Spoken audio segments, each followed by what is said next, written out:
नमस्कार। आमदनी अठन्नी, खर्चा रुपया, गरीबी में आटा गीला, 80 की आमद, 84 खर्च। हमारे मुहावरों और लोकोक्तियों में जाने कितने तरीकों से आर्थिक परेशानियों का जिक्र किया गया है। अब अगर इन मुहावरों के बैकग्राउंड को हम स्टडी करें तो हम इन्हें पिछले 500 से 800 साल के साहित्य में इस्तेमाल किया हुआ पाएंगे। इसका क्या मतलब है? हाथ आया पैसा खर्च हो जाना सिर्फ आज की ही नहीं, ये जमाने से चलती आ रही प्रॉब्लम है जिसे हर पीढ़ी ने फेस किया है, और या यूं कहें ये उतना ही पुराना है जितना पुराना हमारा सिविलाइजेशन है। दोस्तों, इफेक्टिव मनी मैनेजमेंट एक बड़ा चिंता का मुद्दा रीसेंट पास्ट में उभर के आया। जब कोविड-19 के कारण से पहला लॉकडाउन इंपोज किया गया था, तब कई ऐसे लोग थे जो फरवरी 2020 तक एक स्टेबल इनकम रखते थे, लेकिन अगले 2 महीनों में न सिर्फ अपने करियर के लिए बल्कि अपने परिवार के मंथली सर्वाइवल के लिए भी स्ट्रगल करते हुए पाए गए। और ऐसा क्यों ना हो, हम अपने परिवार और अपने समाज के जिम्मेदार सदस्य हैं। हमारे टैक्स भरने से पूरा देश चलता है।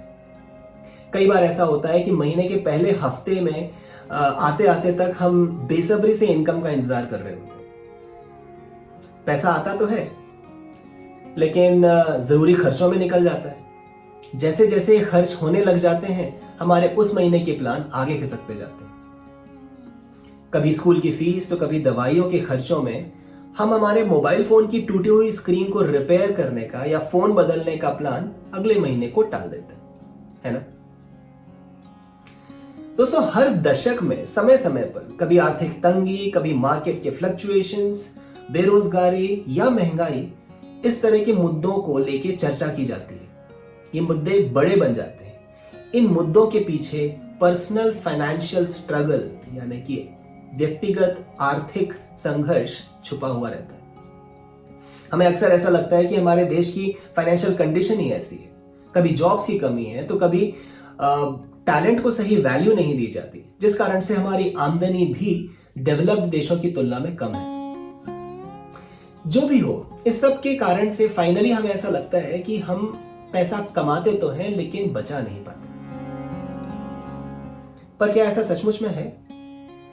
हाथ आया पैसा खर्च हो जाना क्या नेशनल इकोनॉमी जैसी किसी एक्सटर्नल कंडीशन पर डिपेंड करता है?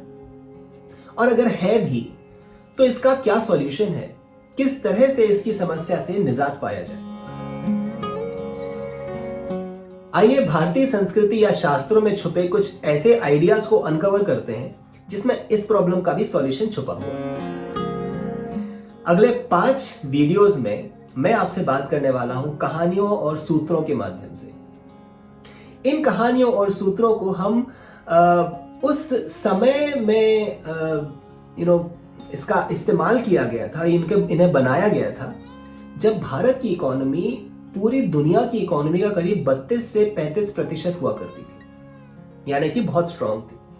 उस समय की भारत की जनता सही मायने में प्रॉस्पेरस या समृद्ध मानी जाती थी। तो वो लोग पैसे को किस तरह से बनाते थे, कैसे अपने मनी को मैनेज करते थे, उनसे सीखते हैं तो शायद मॉडर्न मैनेजमेंट के तरीकों से कहीं ज्यादा असरदार ये होगा। इन कहानियों और सूत्रों के माध्यम से हम बात करेंगे कंसेप्ट्स और प्रिंसिपल्स की। हम अपने दिमाग को ट्रेन करेंगे, एटीट्यूड को बिल्ड करेंगे और ऐसी कंस्ट्रक्टिव हैबिट्स पर ध्यान देंगे जिनको अपनाने से हमारे day to day management, money management में इंप्रूवमेंट हो सकता है। इसके लिए एक चीज जरूरी है, हमारे दिमाग में ये चीज ना आए कि ये पुराने जमाने के सूत्र हैं, पुराने जमाने के कंसेप्ट्स हैं, तो आज कारगर होंगे या नहीं? जरूर कारगर होंगे। भारतीय शास्त्र में लिखे हुए सूत्र इटर्नल हैं, टाइमलेस हैं। ये तब भी एप्लीकेबल थे और आज भी एप्लीकेबल होंगे।